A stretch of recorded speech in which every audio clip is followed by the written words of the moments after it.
Assalamualaikum warahmatullahi wabarakatuh. Waalaikumsalam warahmatullahi wabarakatuh. Alhamdulillahirobbilalamin wasyukurillah walimatillah la khalalah alhamdulillahirobbilalamin. Jangan lupa doa mau bubuk dulu yang bagus. A'udzu billahi minasyaitonir rajim.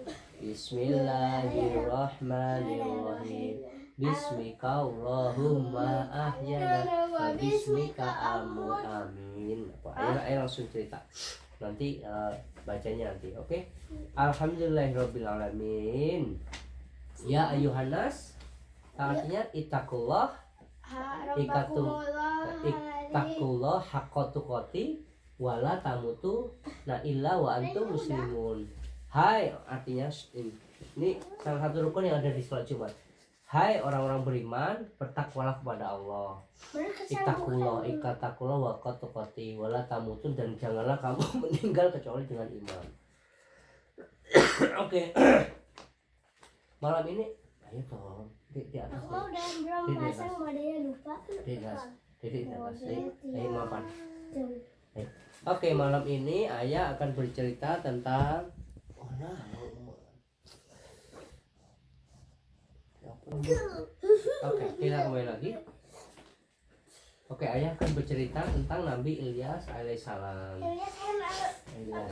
Ya. Iya, apa bedanya Nabi Ilyas? Ya kan beda, Mbak. Ayo, dah. Oke, Ayah baca. Sudah mulai?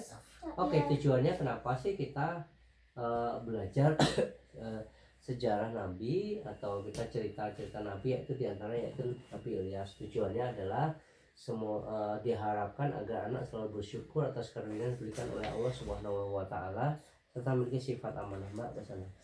Oke, a'udzubillahi minasyaitonirrajim. Bismillahirrahmanirrahim.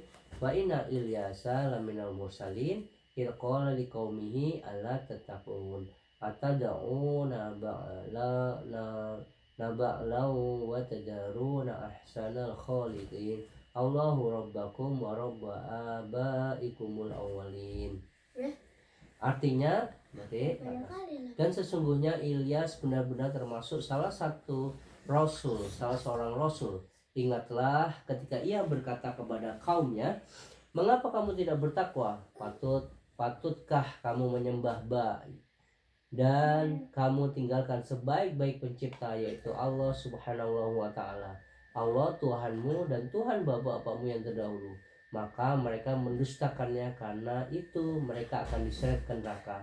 Surat As-Saffat ayat 123 126. Agak ke atas. Bentar. Oke. Nabi Ilyas adalah keturunan keempat Nabi Harun alaihissalam. Beliau diutus oleh Allah Subhanahu wa taala kepada penduduk Baalbek di daerah Syam. Ia diangkat menjadi nabi sekitar tahun 870 sebelum Masehi. Pada masanya, kota ini terkenal dengan para pelautnya yang gagah berani. Nama Baalbek sendiri diambil dari berhala yang bernama Baal. Nabi Ilyas alaihissalam menggunakan waktu untuk selalu berdakwah kepada kaumnya. Beliau berseru agar kaumnya mau beriman kepada Allah Subhanahu wa taala dan meninggalkan kebiasaan menyembah berhala. Akan tetapi kaum Baal menolak ajakan Nabi Ilyas alaihissalam. Mereka tetap berkeyakinan bahwa Tuhan mereka adalah berhala yang bernama Baal. Mereka menganggap Nabi Ilyas alaihissalam telah gila. Suatu hari Nabi Ilyas alaihissalam mengancam bahwa ia akan meminta Allah Subhanahu wa taala menurunkan azab yang akan diturunkan Allah Subhanahu wa taala akan menimpa orang-orang yang tak mau beriman kepadanya. Bukannya takut, kaum Baal malah balik menantang. Mereka menantang agar azab yang dikatakan oleh Nabi Ilyas alaihissalam benar-benar datang. Nabi Ilyas alaihissalam pun akhirnya berdoa kepada Allah Subhanahu wa taala. Beliau meminta kepada Allah Subhanahu wa taala agar umatnya diberi hidayah. Allah Subhanahu wa taala mendengarkan doa hambanya itu. Allah Subhanahu wa taala kemudian menurunkan azab berupa kemarau yang berkepanjangan bagi kaum Baal. Akibat musibah itu semua tanaman dan hewan banyak yang mati karena kekeringan. Ini disebabkan kurangnya persediaan air. Kaum Bal pun menyadari kesalahan mereka selama ini. Mereka akhirnya bersedia untuk beriman kepada Allah Subhanahu wa taala dan berjanji tidak menyembah berhala lagi. Nabi Ilyas alaihissalam pun berdoa kepada Allah. Beliau meminta Allah Subhanahu wa taala agar diturunkan hujan di kota Baalbek. Setelah azab Allah Subhanahu wa taala berhenti dan perekonomian menjadi pulih kembali, mereka bukannya semakin beriman dan bersyukur kepada Allah Subhanahu wa taala, akan tapi mereka kembali durhaka kepada Allah. Allah Subhanahu wa taala kemudian menarik kembali nikmat yang telah diberikannya kepada kaum Bal.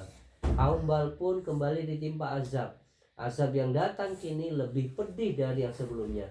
Mereka ditimpa bencana gempa bumi yang dahsyat sehingga mereka binasa. Kisah Nabi Ilyas alaihissalam dalam Al-Quran diabadikan di dalam surat As-Saffat ayat 123-32 dan surat Al-An'am ayat 85. Hikmahnya, janganlah kufur atas nikmat yang diberikan Allah Subhanahu wa taala. Jadilah orang yang teguh memegang janji dan bersyukur atas nikmat yang telah diberikan Allah Subhanahu wa taala. Alhamdulillahirabbil alamin. Kita udah belajar bagaimana Nabi Ilyas ya. Nabi Ilyas berjuang, Nabi Ilyas berdakwah. Nabi Ilyas itu disebut sebagai rasul. Jadi kalau rasul itu selain dia menerima wahyu, dia juga harus menyebarkan kepada kaumnya. Dan kaum Nabi Ilyas diazab dengan apa?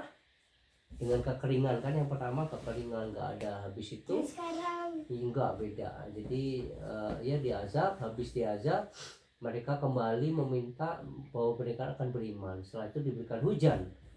Setelah diberikan hujan mereka nggak beriman, tapi mereka kufur lagi. Akhirnya Allah menimpakan musib kufur. Kufur itu tidak mengakui lagi, kafir. Jadi mereka tidak mengakui lagi bahwa Allah Subhanahu wa taala itu adalah Tuhan. Dan akhirnya Allah mengandalkan azab yang sangat pedih, yaitu gempa bumi, dan akhirnya meninggal semua. Alhamdulillahirabbil alamin. Kafaratul majlis. Subhanakallah wa bihamdika asyhadu alla ilaha illa anta astaghfiruka wa atubu ilaik. Assalamualaikum warahmatullahi wabarakatuh.